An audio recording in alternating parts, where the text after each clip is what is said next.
Dans le calme du couvent San Marco, les cellules peintes par Fra Angelico au XVe siècle proposent une méditation artistique sobre et puissante. Dans la Transfiguration, le décor est ainsi réduit à sa plus simple expression, un monticule rocheux issu des icônes orientales. Fra Angelico met en valeur la lumière divine qui est au cœur même de l'épisode, par des couleurs claires, des ombres réduites et un fond d'ocre jaune sur lequel se dessine une blanche mandorle.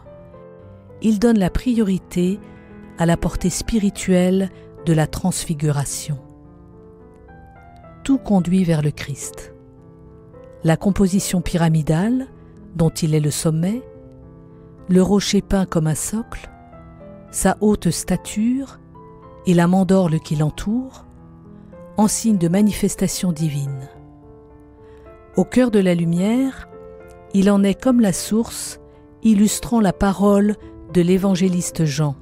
« Je suis la lumière du monde ». Ses bras dessinent déjà la forme de la croix, la transfiguration étant liée dans les Écritures aux premières annonces de la Passion. Mais c'est ici une croix de lumière, paisible et déjà porteuse de résurrection.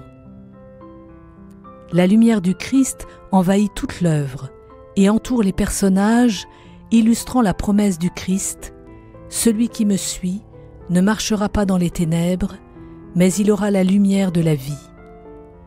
Le mystère du Christ transfiguré est destiné à l'humanité entière et traverse les temps.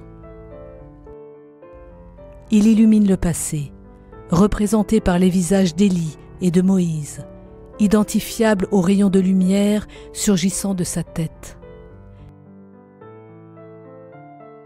Il illumine les plus proches de Jésus, les apôtres, Pierre, plein de crainte et prêt à fuir, Jacques, ébloui par la lumière resplendissante comme le soleil, et Jean, agenouillé devant la révélation de l'identité divine du Maître.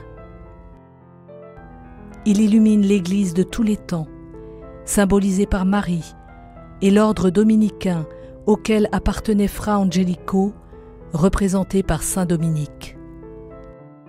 « N'ayez pas peur », dit le Christ aux témoins de sa transfiguration. Assurément, Fra Angelico n'a pas peur de son Seigneur, qu'il peint comme une douce figure de salut, écrivant de son art : si l'on travaille pour le Christ, il faut vivre sans cesse près du Christ.